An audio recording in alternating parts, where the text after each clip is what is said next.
네, 마가복음 5장 21절부터 24절 함께 합독하시겠습니다. 예수께서 배를 타시고 다시 맞은편으로 건너가시니 큰 무리가 그에게로 모이거늘 이에 바닷가에 계시더니 회당장 중의 하나인 야이로라 하는 이가 와서 예수를 보고 발 아래 엎드려 간곡히 고하여 이르되 내 어린 딸이 죽게 되었사오니 오셔서 그 위에 손을 얹으사 그로 구원을 받아 살게 하소서 하거늘 이에 그와 함께 가실새 큰 무리가 따라가며 애워싸 밀더라. 35절부터 같이 읽습니다. 아직 예수께서 말씀하실 때에 회당장의 집에서 사람들이 와서 회당장에게 이르되 당신의 딸이 죽었나이다. 어찌하여 선생을 더 괴롭게 하나이까? 예수께서 그 하는 말을 곁에서 들으시고 회당장에게 이르시되 두려워하지 말고 믿기만 하라 하시고 베드로와 야고보와 야고보의 형제 요한 외에 아무도 따라옴을 허락하지 아니하시고 회당장의 집에 함께 가사 떠드는 것과 사람들이 울며 심히 통곡함을 보시고 들어가서 그들에게 이르시되 너희가 어찌하여 떠들며 우느냐? 이 아이가 죽은 것이 아니라 잔다 하시니 그들이 비웃더라. 예수께서 그들을 다 내보내신 후에 아이의 부모와 또 자기와 함께한 자들을 데리시고 아이 있는 곳에 들어가사 그 아이의 손을 잡고 이르시되 달리다 구움 하시니 번역하면 곧 내가 내게 말하노니 소녀야 일어나라 하심이라. 소녀가 곧 일어나서 걸으니 나이가 12살이라. 사람들이 곧 크게 놀라거늘 예수께서 이 일을 아무도 알지 못하게 하라고 그들을 많이 경계하시고 이에 소녀에게 먹을 것을 주라 하시니라. 아멘. 오늘은 회당장 야이로의 딸에 관한 이야기입니다. 회당은 하나님의 말씀, 율법을 가르치고 또 하나님 앞에서 예배하는 방식에 대한 온갖 규례와 전통을 가르치고 교육기관이었고 또 거기서 회의하는 곳이었고 유대인이라면은 삶의 중심 되는 곳이 이 회당이었습니다. 가장 중요한 것은 그곳에서 회당장이 하나님의 말씀, 율법을 가르친다는 것입니다. 하나님의 말씀을 가르친다는 것은 하나님의 은혜와 하나님의 생명을 품었다라는 것입니다. 그런데 어느 순간부터 이 회당이 하나님의 율법을 가르치고 전통을 지켜나가고 있지만은 그것이 더 이상 하나님의 생명이 아니라 오늘 본문에서 보여주는 것처럼 작은 질병 앞에 죽음 앞에 아무런 능력도 발휘하지 못하는 일종의 종교로 전락해버린 무능한 종교로 전락해버린 그런 모습을 보여주고 있는 내용입니다. 그래서 오늘 회당장 야이로의 모습을 통해서 우리가 가진 믿음은 어떤 믿음인가를 좀 점검해 볼 수 있는 시간이 되시기를 주님의 이름으로 축원합니다. 지난주 말씀으로 여러분 기억하십니까? 지난주 말씀 뭐였죠? 네, 나비효과. 12해를 혈루병으로 앓던 사실은 희귀병이었고 난치병이었고 고칠 수 없는 병이었는데 처음 들려지는 예수의 소문을 듣고 자신의 믿음을 상상하고 시도했던 그 여인의 순수한 믿음으로 인하여서 그 여인이 병도 낫고 구원도 받았다라는 이야기입니다. 그런데 오늘 본문이 그 혈루병 여인의 사건과 연결이 되어 있습니다. 그래서 오늘 본문이 21절부터 시작되는데 사실은 예수님이 혈루병 여인을 만나기 전에 회당장 야이로를 먼저 만났습니다. 그 예수님이 오신다는 소식을 듣고 회당장 야이로가 제일 먼저 달려가서 예수님 앞에 엎드린 것입니다. 오늘 본문을 보면은 42절에 이는 자기에게 12살 된 외딸이 있어 죽어가미라라. 이게 누가복음 8장 42절인데 오늘 본문에는 어린 딸이라고 했는데 누가복음에는 외딸, 외동딸 우리는 그걸 이해할 수 있죠. 회당장 야이로에게는 어린 외동딸이 있었는데 죽어가고 있다는 겁니다.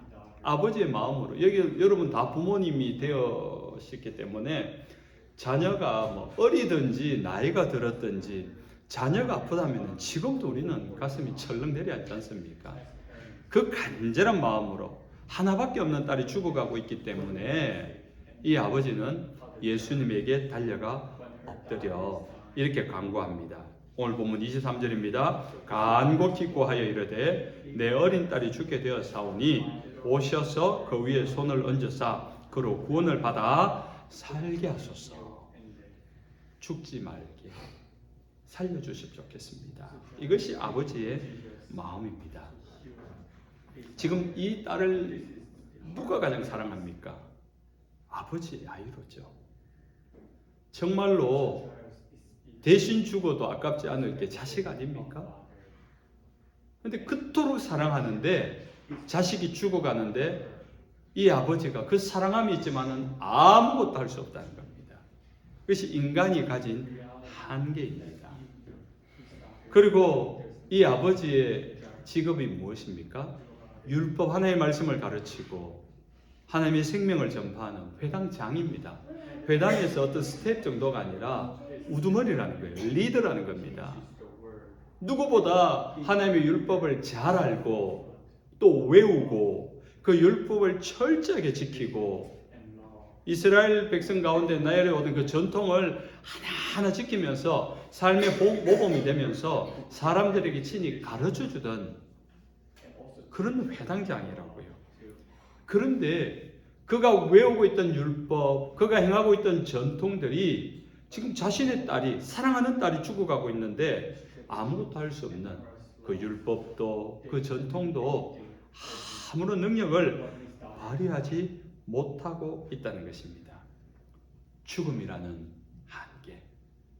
우리 인간의 피해갈 수 없는 한계가 죽음 아닙니까? 오늘 우리 꼬맹이 우리 이나부터 우리 70세, 80세 넘어간 우리 권사님까지 다 나이가 있지만은 결국은 우리의 결론은 죽음 앞에서 없잖아요. 그걸 피해갈 방법도 그걸 대체할 방법도 없지 않습니까? 어떤 돈 많은 사람은 자기가 죽을 때 되면은 급속냉동을 해가지고 땅에 묻어라. 그래서 100년 뒤에 해동할 수 있도록 그럼 그때 의학으로 자기를 다시 살릴 것이다. 어떤 사람은 피를 진짜인지 가짜인지 모르겠습니다만 옛날에 북한에 김일성이 살아있을 때 피를 계속 바꿨대요. 젊은 사람의 피를 깨끗한 피를 자기의 피를 노화된 피를 뽑아내고 자기를 수혈해가지고 그렇게 살려고 했지만 김정일 김일성도 죽었고 그 아들 김정일도 죽었고 김정은도 아마 곧 죽을 겁니다. 피해갈 수 없다는 거죠. 그 죽음을 마주한 인간의 근본적 한계 앞에서 아무것도 할 수 없는 현실을 보여줍니다. 유대인은요, 그래도 한 가지 소망이 있는데 이 땅에 메시아가 오시면은 자기들을 그 질병에서, 그 죽음에서, 또 세상의 모든 억압과 매임에서 자유롭게 해줄 것이라는 것을 알고 있었습니다. 믿고 있었습니다. 왜냐하면 그것이 하나님이 이스라엘 백성들이 주신 약속이었기 때문입니다. 누가복음 4장 18절에 이렇게 기록하고 있습니다. 주의 성령이 내게 임하셨으니 이는 가난한 자에게 복음을 전하게 하시려고 내게 기름을 부으시고 나를 보내사 포로된 자에게 자유를 눈먼 자에게 다시 보게 함을 전파하며 눌린 자를 자유롭게 하고 주의 은혜를 전파하게 하려 하심이라. 이게 말씀이죠. 율법이죠. 이걸 이스라엘 백성들이 암송하고 있는 겁니다. 회당장 야이로도 알고 있고 기억하고 있고 날마다 외우는 말씀이었습니다. 그런데 예수님이 오신다는 소식을 듣고 혹 메시아인가? 그분이라면은 죽은 내 딸도 살릴 수 있다라는 신락 같은 믿음, 희망을 가지고 달려간 것입니다. 그러나 이 딸의 죽음을 직면한 회당장 야이로에게는 지금까지 엄격하게 지켜왔던 그 전통이나 자기가 암송해왔던 그 율법들을 가지고는 자기가 무엇을 할 수는 없었다는 것입니다. 앞서 있었던 혈루병을 앓면 고통하던 이 여인과 이렇게 죽음의 질병 앞에서 죽어가는 어린 딸을 둔 야이로의 딸의 모습을 통해서 인간이 지키는 전통과 율법으로는 인간에게 희망이 없다라는 것을 깨닫게 하시려는 것입니다. 그럼 우리가 궁금한 것이 있습니다. 우리가 살아가는데 그렇게 가능성도 없고 희망도 없는데 왜 하나님, 그 율법을 주신 분은 하나님 아닙니까? 출애굽을 하자마자 시내산에서 율법을 주신 분이 하나님이라고요. 왜 율법을 주신 것입니까? 율법을 통해서 우리의 현주소, 우리의 현실을 알기 때문인 겁니다. 아, 내가 죄인이구나. 무엇이 죄인지 무엇이 죄가 아닌지를 구별할 수 있게 되는 겁니다. 내가 죄인인 것을 깨닫게 될 때 그럼 이 죄에서 어떻게 벗어날 수 있는가? 어떻게 자유로울 수 있는가? 어떻게 구원받을 수 있는가? 그걸 찾게 되고 고민하게 되는 순간 우리는 우리의 죄를 대신하여 죽으실 대속하신 메시아 예수 그리스도를 발견하게 됩니다. 모든 율법이 예수 그리스도를 향하고 있습니다. 구약이 39권 아닙니까? 그 39권의 주제가 무엇입니까? 이 땅에 오실 메시아 예수 그리스도를 이야기합니다. 신약 27권. 그래서 27권의 주제가 무엇입니까? 이 땅에 오신 예수님, 그리고 다시 심판하러 오시는 예수 그리스도를 말하고 있습니다. 성경은요, 예수 그리스도의 책입니다. 모든 말씀이 예수 그리스도를 가리키고 있습니다. 창세기를 읽어도 예수 그리스도가 보입니다. 창세기 3장 15절을 보면은 아담과 하와가 범죄하였을 때 어린 양을 잡아서 가죽으로 그 죄와 허물을 가리워 주잖아요. 그것이 어린 양 예수의 대속을 이야기하고 있거든요. 구약 어디를 봐도 예수 그리스도가 나옵니다. 신약 어디를 펼쳐도 예수 그리스도가 나옵니다. 하나님이 우리에게 예수 그리스도를 주신 이유입니다. 그래서 죽어가는 야이로의 딸의 모습을 통해서 인간이 가지고 있는 그 전통과 율법에 매여 있는 그걸 율법주의라고 해요. 율법은 나쁜 게 아니에요. 율법을 주신 분은 하나님인데 율법은 그런 기능을 갖고 있어요. 우리로 하여금 어떻게 살아야 되는지, 무엇이 죄인지 아닌지, 거룩할 것인지를 구별하기 때문에 알아야 됩니다. 그러나 위험한 게 뭔가 하니까 율법주의로 가는 순간부터 그때부터 큰일 나는 거예요. 그러면은 형식만 남고 전통만 남아서 예수 그리스도로 인한 사실 전통주의, 율법주의에 빠진 사람은 예수 그리스도가 필요 없습니다. 내가 이 말씀만 열심히 읽기만 하면은 다 되는데 뭐 이렇게 빠지는 거예요. 주의가 위험하다는 겁니다. 율법이 주는 정신, 율법의 말씀 속에 있는 하나님의 뜻이 뭔가를 알고 그것을 꼭꼭 잘 씹어 먹어서 내 안에 소화를 시켜서 그것이 내 생각의 흐름이 돼야 되고 내가 마음먹음의 기준이 돼야 되고 그렇게 살아가는 삶의 방향이 돼야 되고 이유가 돼야 되고 목적이 돼야 되는 겁니다. 그렇지 않으면 문자적으로 그것만 지키려고 하는 순간 넌 왜 그렇게 하지 않아? 당신은 왜 그렇지 하지 않습니까? 남을 정죄하게 됩니다. 말씀은 오히려 남을 정죄하는 그 정죄로 네가 정죄받는다고 그랬거든요. 남을 정죄할 일이 아닙니다. 남들을 보면 부족함이 보이고 잘 보이잖아요. 그 시선, 그 시력으로 자신을 살펴야 돼요. 내가 하나님의 말씀을 잘 지키고 있는가? 나는 또 부족함이 없는가? 그러면서 자신을 다듬어 가야 되는 게 말씀이 주신 은혜인데 자꾸 받으면 은혜를 받으면 받을수록 그걸 가지고 다른 사람을 나보다 낮게 여기고 성경은 어떻게 말합니까? 나보다 남을 낮게 여기고 하는데 나보다 남을 낮게 여기고 이해되시죠? 네. 오해하면 안 되고요. 그것을 잘못 해석하면 안 된다는 겁니다. 그런 마음으로 하나님의 말씀을 봐야 합니다.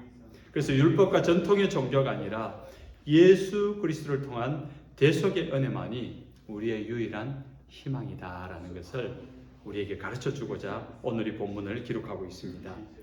죽어가는 딸을 살릴 유일한 희망이 예수님이라는 것을 믿었던 아버지 야이로는 예수님을 찾아와서 그 앞에 처음 보는데 엎드립니다. 간곡하게, 간절하게 거의 울다시피 그렇게 간청하고 있다는 것입니다. 예수님은 그 야이로의 이야기를 듣고 오케이 가자. 즉시 야이로와 함께 야이로의 집으로 그 딸을 고치려 가는 장면입니다. 그런데 이렇게 야이로와 예수님이 가는 그 길을 가로막는 두 가지 장애물이 나타납니다. 하나는 많은 사람들이 예수님을 애워싸 따라오면 상관이 없는데 애워쌌다는 거예요. 앞에도 그냥 막 꽉 찼다는 거죠. 연예인이 오면은 뭐 인파가 그냥 꽉 차는 거죠. 작년 성탄절에 제가 미국 뉴욕을 한번 나가봤습니다. 와, 도로가 사람이 꽉 찼어요. 그냥 미국 사람은 몸이 부딪히면 실내라던데 이것도 실내도 없어요. 그냥 가만히 있으면 그냥 사람들 인파에 밀려서 갈 정도로 꽉 찼더라고요. 예수님을 애워싸 미는 자들, 이 그런 장면이라는 거죠. 그러니까 앞으로 빨리 가고 싶어도 전진이 안 되는 겁니다. 또 하나의 장면이 있습니다. 지난주 우리가 보았던 12회를 혈루병을 앓고 있던 여자가 예수님의 옷깃을 만지고 고침을 받고 예수님이 그 여자를 찾았고 불러 세웠고 그 여자와 대화를 하면서 옆에 누가 그것을 보고 있습니까? 지금 자기 딸이 죽어가고 있는데 1분 1초가 아까운데 사람 때문에 전진하지 못한 것도 안타까운데 한 여인이 와가지고 만졌다 그러고 누구냐 찾는다 그러고 숨어 있다가 나오너라 그러고 나와서 이야기하고 네가 만졌느냐? 예, 제가 만졌습니다. 왜 만졌느냐? 만지면 나을 것 같아서 왜 이야기를 해서 빨리 나왔으면 빨리 집에 가지. 그 예수님을 붙들고 또 예수님이 그 일을 붙들고 앉아서 다 고쳐서 빨리 보내시지 이야기하고 있는 거예요. 아무 상관이 없는 옆에서 보는 구경꾼은 신기한 일이죠. 그러나 자기 딸이 죽어가고 있는 그 순간 인생의 절망과 아픔을 당하고 있는 자에게는 남이 은혜를 받고 남이 치료를 받는 것이 나에게 도움이 안 된다는 겁니다. 얼마나 속이 타겠습니까? 그걸 중간에 말을 끊고 전부터 가자 하고 싶었는데 말도 못하고 있는데 야이로의 집에서 하인들이 찾아옵니다.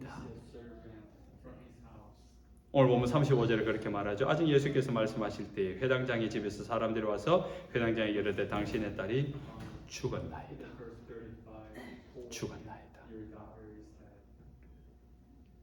제발 이 말만큼은 없기를 바랬는데 이게 아버지의 마음 아닙니까? 그 이야기를 함께 들은 예수님께서 그 말을 듣자마자 야이로에게 하는 말이 있습니다. 36절이죠. 예수께서 그 하는 말을 곁에서 들으시고 회당장에게 이르시되 같이 읽읍시다. 시작. 두려워하지 말고 믿기만 하라. 두려워하지 말고 믿기만 하라. 이 말씀 속에서요. 우리가 현장의 분위기, 지금 야이로의 심경을 읽어야 돼요. 지금 그 이야기를 듣는 순간 야이로의 마음이 어땠다고요? 두려워하고 있다. 그리고 또 하나가 뭡니까? 그가 가졌던 믿음이 흔들리고 있다는 겁니다. 그래서 예수님이 그 이야기를 딱 듣는 순간 야이로가 아무 말도 안 했는데 그 중심을 아시는 예수님께서 야이로에게 하신 말이 두려워하지 마라. 믿기만 하라. 이 이야기를 하시는 거예요. 야이로는 아무 말도 안 했는데 말하기 전에 이미 마음속에 종들의 이야기, 당신의 딸이 죽었습니다 하는 그 이야기를 듣는 순간 야이로에게 불안함이, 조금 전까지는 불안함이 없었어요. 두려움이 없었어요. 왜요? 예수님이 함께하고 있으니까. 예수님이 가면은 곧 고칠 거니까. 딸이 죽어가고 있지만은 예수님을 바라보니까 함께한 예수님을 인하여서 두려움도 없고 불안함도 없는 현실의 문제는 그대로 있습니다. 딸은 죽어가고 있습니다. 딸과 함께 있을 때는 죽음 앞에 있을 때는 불안했고 두렵고 너무너무 무서웠습니다. 그런데 예수님 앞에 와서 예수님과 동의하는 그 순간 두려워하지 않았다는 겁니다. 불안하지 않았다는 겁니다. 딸은 변함이 없이 여전히 죽어가고 있습니다. 문제는 여전히 있습니다. 근데 예수님과 함께 하니까 예수님 내 눈앞에 보이니까 두려워하지 않았는데 다시 그 문제가 불쑥 올라온 겁니다. 죽었습니다. 그 문제가 극대화되고 그 문제가 크게 보이고 그 문제가 크게 들려지니까 그만 다시 두려워진 겁니다. 그의 마음이 예수님을 바라보고 예수님을 고칠 수 있을까 했던 그 믿음이 딸이 죽었다. 죽었다, 끝났구나. 불안한 겁니다. 무서운 겁니다. 믿음이 흔들려 버린 것입니다. 그것을 아시는 예수님께서 두려워하지 말고 믿기만 하라고 합니다. 문법적으로 보면 이것이 현재 시제로 된 말씀입니다. 현재 시제가 뭡니까? 과거에 있었던 일이 현재까지 계속 진행되고 있는 상황을 말하는 거 아닙니까? 두려워하지 말고 믿기만 하라. 그 믿음, 네가 가졌던 믿음, 네가 처음 나에게 와서 딸은 여전히 죽어가고 있지만 나한테 엎드려서 간절히 기도하며 나한테 부탁했던 말, 가셔서 예수님이라면 고쳐줄 수 있습니다. 살릴 수 있습니다. 너 나 믿고 그렇게 구하지 않았느냐? 다른 게 아니라 내가 함께, 내가 가면 고칠 수 있고 살릴 수 있다고 믿지 않았느냐? 그 믿음을, 나에게 처음 왔을 때 가졌던 그 믿음을 지금도 여전히 가져라. 상황은 좀 바뀌었고 죽어가던 아이가 죽었다 손 치더라도 네가 나에 대한 그 믿음은 여전히 가지고 있어라. 그것이 두려워하지 말고 믿기만 하라는 말씀 속에 있는 예수님의 뜻이었습니다. 죽음의 소식을 들었어도 예수님이 살릴 것이라는 그 처음 믿음을 지켜내고 여전히 그 믿음을 지속하고 유지하라는 뜻입니다. 조금 전에 보았던 혈루병 여인처럼 너도 네가 가진 믿음을 끝까지 지켜내어라. 왜냐하면 예수님은 믿음을 주시고 주신 그 믿음을 결국 완성할 분이시기 때문인 겁니다. 벽면에 붙어 있잖아요. 고개만 들면은 이 말씀이 우리 눈에 들어옵니다. 믿음의 주요 온전하게 하시는 예수를 바라보라. 왜 예수님을 보라고 하는지 아시겠죠? 많은 사람들이 믿음을 착각하고 있습니다. 오해하고 있습니다. 아, 주님, 이 일이 너무 급해요. 요것만 좀 해결해 놓으면 내가 주님을 향해 다시 갈 겁니다. 이 일이 산더미 같습니다. 이걸 어느 정도 해결해야지 내가 주님을 좀 볼 수 있을 것 같습니다. 내가 지금 몸이 너무 안 좋아요. 내가 마음이 너무 안 좋아요. 상관관계가 너무 안 좋아요.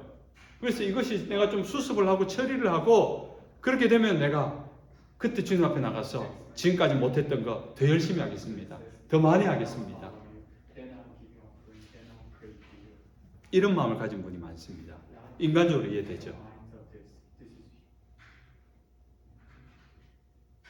그러나 주님은 오늘 야이로에게 네가 가졌던 그 문제, 그 산재되었던 많은 문제들, 네가 급하게 불가야 되는 그 문제들, 그거 갖고 오너라. 나와 함께 해결하자. 내가 도울 수 있다. 우리가 좀 많이 배웠고 좀 많은 능력이 있고 실력도 있고 가진 것도 많아도 그것이 모든 것을 해결할 수는 없습니다. 그 능력이라는 것이, 그 실력이라는 것이, 그 가진 것이라는 것이 한계를 만날 때가 있고 바닥을 드러낼 때가 있습니다. 승승장구하고 자신만만했던 사람들을 모아서 믿음을 가르쳤던 이 회당장이지만은 자신의 죽음도 아니에요. 자신의 딸의 죽음조차 아무런 것도 할 수 없는 그것이 인간의 모습, 우리의 모습을 대변하고 있는 겁니다. 뭔가를 할 수 있는 건 다 있죠. 여러분마다 할 수 있는 재능과 능력과 가진 실력과 능력들이, 포지션들이 다양하게 있습니다. 그러나 그것이 한계가 있잖아요. 바닥을 드러낼 때가 있잖아요. 꼭 그렇게 바닥을 드러내야만, 그렇게 한계를 경험해야만 주님을 찾아 나올 것입니까?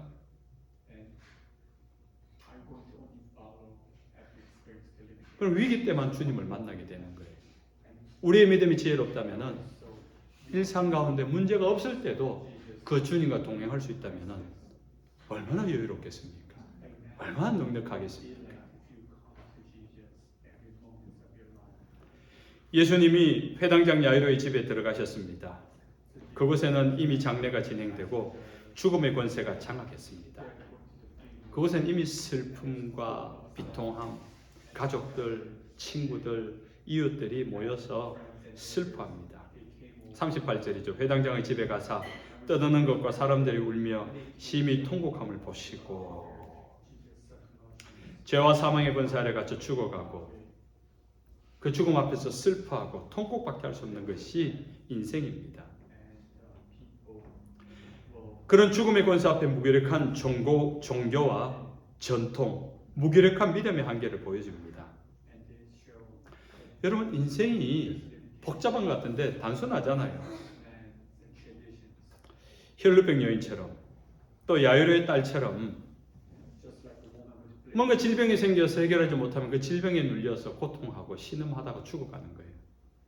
야이로의 딸처럼 아직 인생을 꽃피지도 못했는데 12살밖에 안 된 인생이 그냥 죽어가는 겁니다. 누구의 잘못도 아닌 겁니다. 죽음이 찾아오면 죽어가야 되는 것이 인생입니다. 그렇게 죽음의 권세로 장악된 사람들에게 예수님이 찾아오신 겁니다. 지금 야이로의 딸이 죽었는데 예수님이 찾아오신 장면, 이것은 예수님이 이 땅에 오신 장면과 똑같아요. 왜 오셨습니까? 요한복음 10장 10절에 내가 온 것은 양으로 생명을 얻게 하고 그 생명을 더 풍성하게 하려 함이라.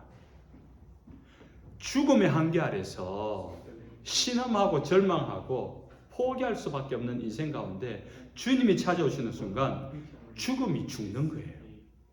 우리 인생을 가로막았던, 우리를 더 이상 앞으로 전진하게 못하게 만들고 기쁘지 못하게 만들고 긍정적으로 생각하지 못하게 만드는 죽음이라는 한계, 그 앞에서 우리는 그냥 꼼짝없이 그냥 포기해버려야 되는데 주님이 오셔서 우리를 가로막고 있는 죽음이라는 장벽을, 죽음을 죽여버리면서 우리를 살려내는 것이 구원 아닙니까? 내가 온 것은 양으로 생명을 얻게 하고 죽을 수밖에 없었던 에베소서 2장 2절 말씀은 죄와 허물로 죽었던 너희를 살리셨다 하거든요. 그런 우리를 살리시고 살려놓지만 않으시고 그 생명을 더 풍성하게, 그의 인생을 더 윤택하게, 지금까지 질병과 고통과 불안함과 두려움에서 제한되는 그 인생을 더 풍성하게 예수 안에서 누릴 수 있게 하시는 것, 그것이 완전하게 이루어지는 것이 하나님의 나라 안에 들어가는 것 아닙니까? 그러나 이 땅에 살지만은 예수님이 오셔서 예수님이 베푸신 그 구원의 은혜를 경험하는 순간 우리 안에 그 생명이 들어왔다고요. 죽음은 끝났어요. 예수 그리스도를 주와 그리스도로 고백한 여러분에게 죽음은 없는 줄로 믿으시기 바랍니다. 육신의 유통기한이 끝날 뿐이지 우리의 본질적인 그 생명은 끝까지 살아가는 거예요. 그건 우리 부흥회 때 우리가 말씀을 통해 배웠잖아요. 하나님의 생명, 하나님의 시간 속에 들어가는 것, 영원한 시간, 영원한 생명, 그게 천국이라고 했습니다. 예수님께서는 사람들에게 죽은 것이 아니라 잔다라고 합니다. 죽은 것과 자는 것의 차이가 무엇인지 아십니까? 죽은 것은 끝이죠.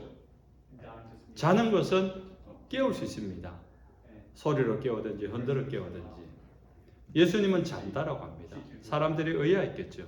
근데 예수님이 자는 증거를 보여줍니다. 41절과 42절에 그 아이 손을 잡고 이르시되 달리다고 마시니 소녀야 일어나라 하시니라. 소녀가 곧 일어나 걸으니. 야이로의 딸이 죽은 겁니까? 자는 것이었습니까? 자는 것이었죠. 사람이 볼 땐 죽은 것이지만 예수님 앞에서는 자는 것입니다. 죽었던 생명을 깨울 수 있다면, 살려낼 수 있다면 죽은 게 아니라 자는 것입니다. 예수님 앞에서, 예수님 안에서는 죽음도 자는 것이 되는 겁니다. 죽음도 생명으로 바뀌는 것입니다. 이 장면하고 똑같은 장면이 성경에 한 번 더 나옵니다. 베다니에 사는 나사로가 죽은 지 나흘이 지났는데, 그래서 이미 장사도 끝났고 무덤 돌문을 닫아놓은 상태입니다. 예수님 돌문을 열어라. 사람들이 죽은 지 나흘이나 되어서 이미 부패한 시체 썩은 냄새가 납니다. 열어라. 열었습니다. 예수님 뭐라고 합니까? 요한복음 11장 43절에 이렇게 말합니다. 큰 소리로 나사로야 나오라 부르시니 죽은 자가 수족을 배로 동인 채로 나오는데 그 얼굴은 수건에 쌓였더라. 예수께서 이르시되 풀어놓아 다니게 하라 하시니라. 할렐루야. 죽은 지 나흘이나 지났고 시체 썩는 냄새가 났다고 해요. 저는 어릴 때부터 장례식을, 제가 어릴 때는 집에서 장례를 많이 치렀습니다. 근데 특히 여름 막 7월 8월에 장례를 치르잖아요. 병풍 뒤에 시신을 염해가지고 관 안에 두었는데도 시신을 온갖 솜으로 구멍으로 다 막고 염으로 싸고 삼둣옷을 입히고 그 사이에 휴지를 다 끼우고 관 뚜껑을 덮고 했는데도 그 병풍 앞에 가서 이렇게 장례장 들어가면요 구린내가 그렇게 나요. 시체 썩은 내 여러분 맡아보셨는지 모르겠는데 이 꿀인내 진짜. 그 시체 썩는 냄새 그렇게 막 하루가 갈수록 진동하는 거예요. 3일 4일이면요 부패하기 시작하는 겁니다. 그런데 예수님이 나사로에 나오느라 그 말씀 한마디에 죽은 자가 배를 동인 채로 살아서 걸어 나오더라. 달리다 쿰 소녀야 일어나라. 그 말씀 한마디에 죽었던 아이가 일어나 앉고 걸었더라. 할렐루야. 이 생명의 예수님의 권세와 능력인 것입니다. 죽음에 갇혔던 자가 예수님의 말씀에 죽음이 풀리고 생명으로 걸어다니게 된 것입니다. 예수님은 죽음을, 사망을 죽이시고 죽은 자를 살리시는 생명의 주님 되심을 믿으시기 바랍니다. 예수 안에서는 죽어도 사는 것이며 살아서 믿는 자는 영원히 그 생명이 이어지는 줄로 믿으시기 바랍니다. 이제 말씀을 맺습니다. 사랑하는 하나님의 백성 여러분, 여러분의 믿음은 어떤 믿음입니까? 회당장 야이로처럼 율법과 전통에는 전문가이지만은 인생의 문제 앞에는 그냥 무일으켜버리는 믿음은 아닌지, 그런 종교인은 아닌지 돌아보시기 바랍니다. 예수님을 찾고 부르기는 하지만 예수님에 대한 확신이 없지는 않습니까? 의심되거나 불안하지는 않습니까? 예수님은 혈루병 여인처럼 처음 예수님을 믿지만은 그냥 누가 선교사님이 전해준 복음도 아니고 누군가 전해준 누군지도 모르는 지나가는 소문은 들려진 예수의 이름, 예수의 복음을 듣고도 그 믿음을 상상하고 내가 예수님 옷가에 손을 대기만 그런 분이라면 내가 나을 것이라는 그 믿음을 칭찬하셨습니다. 오늘 야이로에게 불안하고 두려워하고 믿음은 있었던 것 같지만 문제가 커지니까 현실이 어려워지니까 그만 믿음을 잃어버린, 두려워하는, 믿음이 흔들려버리는 그 야이로에게 두려워하지 말고 믿게만 하라. 네가 지금 가지고 있었던 그 믿음을 끝까지 지키고 가라고 하시는 말씀을 저와 여러분에게 말씀하십니다. 두려워하지 마십시오. 여러분이 가진 믿음을 끝까지 지켜내시길 주님의 이름으로 축원합니다. 아멘. 찬송하겠습니다. 찬송가 545장